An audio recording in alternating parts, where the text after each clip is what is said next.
Voilà, je vais vous faire une vidéo sur des différents fils de cuivre. Alors, il y a de plusieurs sortes.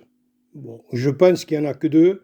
Il y a le fil de cuivre qui est ici, et quand vous dénudez, c'est du cuivre.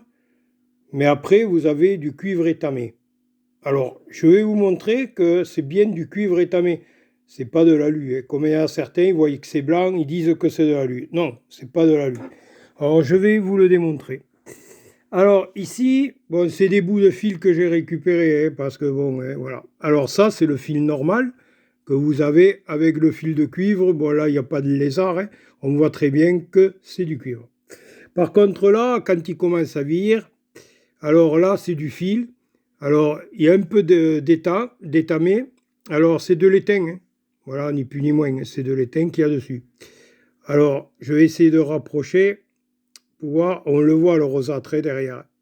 Voilà, vous voyez, on le voit là. Là, on voit que c'est du rosâtre. Vous avez du rosâtre. Donc, c'est bien du... Alors, ça, c'est... Voilà. Alors, ici, voilà. Alors, en plus, c'est... Bon, ils sont un peu oxydés, hein. C'est des vieux câbles. Vous voyez que je vous montre. Hein. Regardez, c'est des vieux fils de récupération. Hein. Donc, on le voit. Voilà. Donc, ça, c'est un peu étamé. Mais on voit qu'ici, vous voyez, il y a du rosâtre. Bon, avec la verdure. Alors, je vais vous montrer le cuivre étamé. Alors, le cuivre étamé, il se présente comme ça. Cuivre étamé, il est blanc. Alors, je ne sais pas si on le voit bien. En reculant, peut-être, on va peut-être le voir. Ça va être difficile. Ça va être difficile, voilà. Il est blanc. Bon, là, je ne sais pas si on le voit à la vidéo, s'il est bien blanc. C'est strictement rien. Voilà, il est blanchâtré. Voilà, mais c'est du cuivre, hein. Pourquoi? Parce qu'après, ici, de l'autre côté, tout simplement, avec la toile émerie, ben, j'ai passé de la toile émerie dessus, vous voyez, il est rosâtre. C'est le cuivre qui apparaît. On appelle ça du cuivre étamé. Et là, vous l'avez ici, là aussi. Alors, ici, là, vous l'avez là. Vous voyez, là. C'est le même fil, vous voyez, que j'ai même pas touché. Et donc là, vous avez la partie étamée, et là, vous avez la partie cuivre. Voilà. Après, ici, c'est des vieux câbles. Alors là, ici, j'ai dénudé, c'est du fil normal, hein, avec du cuivre de truc. Bon, là, il n'y a pas de problème. Et là, ici, c'est pareil. C'est du cuivre étamé, bon, un peu oxydé, mais on le voit ici, hein. Voilà, on le voit ici. Voilà. Donc, c'est pour démontrer que, eh bien, entre des fils, si vous avez du fil ici comme ça, dénudé, il est blanc, ne vous faites pas de biais. Alors l'astuce, vous le voyez déjà ici, là.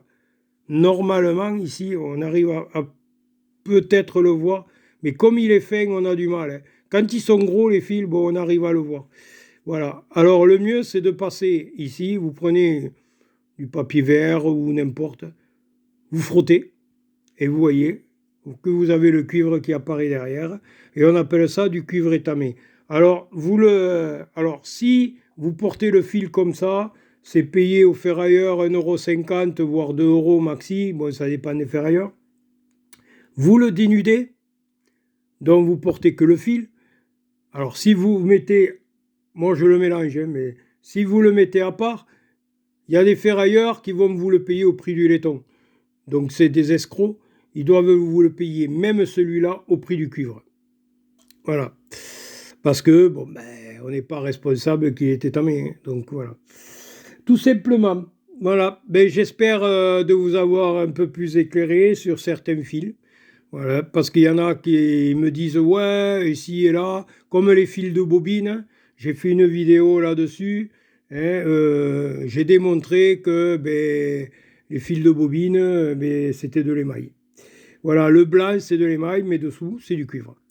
Allez, bye bye. N'oubliez pas de liker, de vous abonner, c'est gratos. Et puis, je vous dis à la prochaine. Bye bye.